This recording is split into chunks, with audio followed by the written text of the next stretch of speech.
There are many husbands I have met, Christian believer husbands, who are so weak. ऐसे में बहुत सारे मसीही विश्वासी पतियों से मिला हूँ जो कि बहुत कमजोर हैं। They're not leaders in their home. वे अपने घरों में अगुवे नहीं हैं।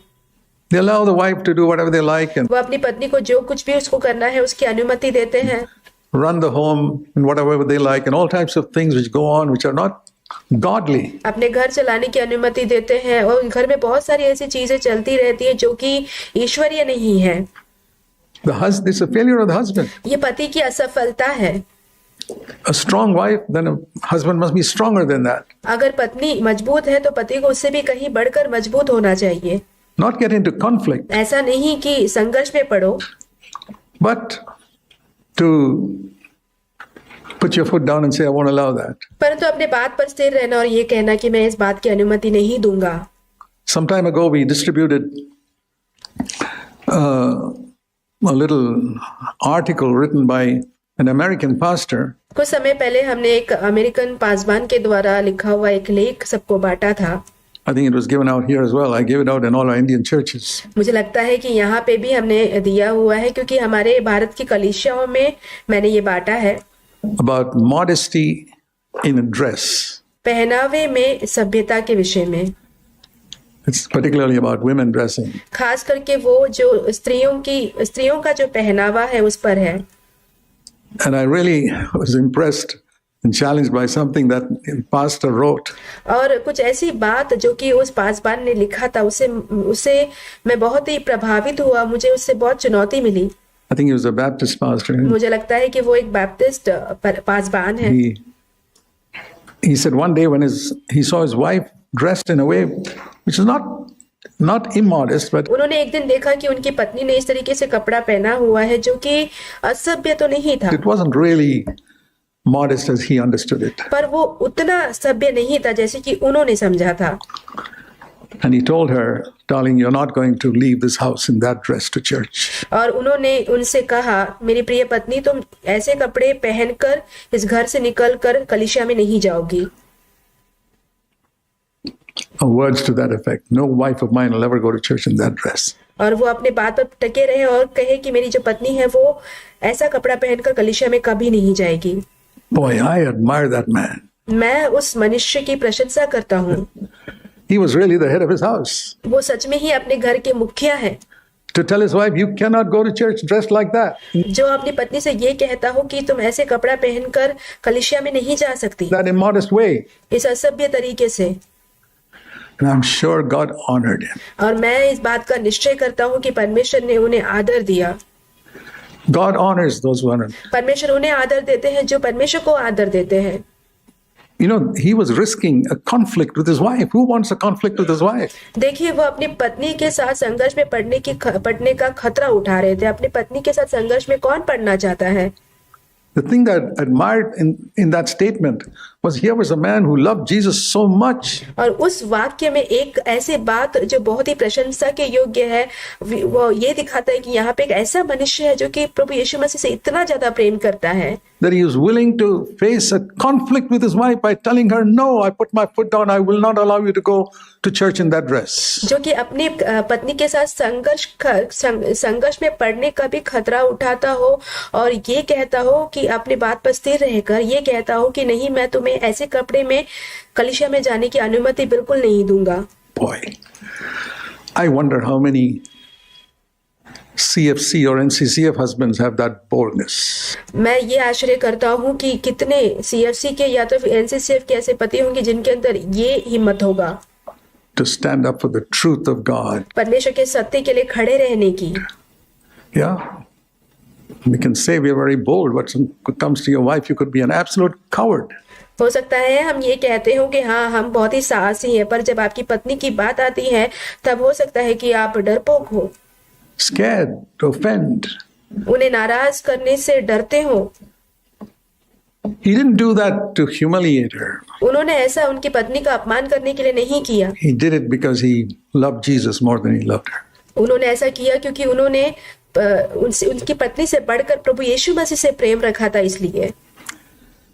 So, family life is very, very important in bringing up children. और पारिवारिक जीवन जो है बहुत ही ज्यादा महत्वपूर्ण है, बच्चों को बड़ा करना भी। And as I said, the secret of it all lies in Ephesians 5:18. Be filled with the Spirit. और जैसे कि मैंने कहा कि इसका पूरा रहस्य जो है इफिसियों की किताब 5वां अध्याय उसके 18 वचन में पढ़ा हुआ है कि पवित्र आत्मा से परिपूर्ण हो जाओ। Seek to bring up your children in the fear of the Lord. फिर परमेश्वर के भय में अपने बच्चों को पालन पोषण करो। I believe that's such an important thing that we must take it far more seriously than perhaps many of us have taken it. और जी मुझे ये बहुत ही ज्यादा महत्वपूर्ण बात है कि हमें बहुत ही गंभीर रूप से इसे लेना चाहिए। शायद हम में से बहुत लोगों ने इसे गंभीर रूप से लिया है। That in the days to come, remember what I've often said. The church is like a 3-story building. और आने वाले दिनों में जैसे कि मैंने अक्सर कहा है उसे याद रखें, कलीसिया जो है 3 माले के इमारत के समान है। The foundation is the absolute assurance that God is my Father. और नींव जो है परमेश्वर का हमारे पिता होने का पूरा आश्वासन है That my sins are all forgiven. कि मेरे सारे पापों की क्षमा हो चुके हैं। God is my Father. Jesus Christ the Son died for my sins. परमेश्वर मेरे पिता है और प्रभु यीशु मसीह उनके जो बेटे हैं वो मेरे पापों के लिए मरे हैं। And the Holy Spirit has come to fill me. That's और पवित्र आत्मा मुझे भरने आया है। the foundation. तो ये एक नींव है, Father, Son, and Holy Spirit. पिता पुत्र पवित्र आत्मा। And then on that, I build the first floor, और उसके बाद मैं पहला जो मंजिल है वो बांधता हूँ, or what we call the ground floor in India, जिसको हम निचला मंजिल कहते हैं भारत में। is walking with the Lord is an absolutely clear conscience every single day. प्रतिदिन परमेश्वर के साथ एकदम शुद्ध मनसा के साथ विवेक के साथ चलते रहना। You need the power of the Holy Spirit for that. उसके लिए पवित्र आत्मा की सामर्थ की जरूरत है। Confessing immediately, as soon as you are aware of a sin in thought, word, anywhere, immediately confess it. जैसे ही आपके सोच में, विचार में या तो फिर बातों में कोई भी पाप का आपको एहसास होता है तो तुरंत ही उसका अंगीकार कर लेना। We will not live on earth in such perfection that we never slip up. We'll slip up. हम इस धरती पे एकदम सिद्धता से नहीं जी सकते हैं कि हम कभी भी नहीं फिसलेंगे, हम फिसलेंगे। But the God-fearing, spirit-filled Christian will confess it immediately and be cleansed. परंतु एक परमेश्वर का भय रखने वाला पवित्र आत्मा से परिपूर्ण एक जो मसीही रहेगा वो तुरंत ही अंगीकार करेगा और उन बातों से शुद्ध हो जाएगा। He won't wait till the next day. And if he's hurt somebody else, he'll ask forgiveness from that person immediately. और वो बहुत दिनों के लिए इंतजार नहीं करेगा। जैसे ही वो किसी व्यक्ति को चोट पहुंचाता है तो तुरंत ही उस व्यक्ति से वो क्षमा मांग लेगा। And then the next floor, the middle floor, और फिर अगला जो मंजिल है जो कि बीच का मंजिल है is our family life. वो हमारा पारिवारिक जीवन है। Don't even try to preach in the church. Don't even come here to preach for 3 minutes. कभी भी कलीसिया में आकर प्रचार करने की कोशिश भी मत करना। यहाँ पे आके 3 मिनट बांटने की भी प्रयास ना करना, Like some of you do. जैसे कि आप में से कुछ लोग करते हैं। You're not building the second floor, यदि आप दूसरे मंजिल को नहीं बांध रहे हो तो, which is the middle floor. जो कि बीच का मंजिल है, Then you come to the church and ministry in the church. उसके बाद ही आप कलीसिया की सेवकाई की तरफ आते हैं। So the middle floor is our family life. तो जो बीच का जो मंजिल है वो हमारा पारिवारिक जीवन है। If you're a husband, यदि आप एक पति हैं, to be a godly husband. एक ईश्वरीय पति होना है आपको। If you're a father, यदि आप एक पिता हैं, to be a strict father आपको एक सख्त पिता होना है who loves and disciplines his children. जो अपने बच्चों से प्रेम रखता हो, उन्हें अनुशासित करता हो। And to be a godly wife, और एक ईश्वरीय पत्नी होना है आपको, and to make sure that you run your home finances in a way that glorifies God. और आपको इस बात का भी निश्चय रखना है कि आपका जो घर का खर्चा इस तरीके से चलता हो जिसके द्वारा परमेश्वर के नाम को महिमा लाता हो। So many men I found among Christians, believers, मैं ऐसे बहुत सारे पुरुषों को देखता हूँ जो कि मसीही हैं, विश्वासी हैं। they allow their wife to just randomly go and spend lavishly on things which they never pray about. और वो अपनी पत्नियों को ऐसी सारी चीजें पैसों को खर्च करने की अनुमति देते हैं, शानदार तरीके से ऐसे बहुत सारी चीजें करने देते हैं, उसके लिए वो प्रार्थना नहीं करते। Doesn't matter. I got a lot of money. I can spend it all. और वो कहते हैं कोई फर्क नहीं पड़ता क्योंकि मेरे पास बहुत पैसा है, कैसा भी मैं खर्च कर सकता हूँ। It's not the way Jesus would do it. प्रभु यीशु होते तो ऐसा नहीं करते। You got to live according to your own standard of living, and that आपको अपने जीवन के स्तर से ही जीना है। different standards of living. And I come from a country where the standards of living are way more than here. Here, the difference in standards is not much. और मैं ऐसे एक देश से आया हूँ जहाँ के जीवन का जो स्तर है वो यहाँ के जीवन के स्तर से बहुत ज्यादा अंतर रखता है। यहाँ का जो जीवन का स्तर है उसमें ज्यादा फर्क नहीं है।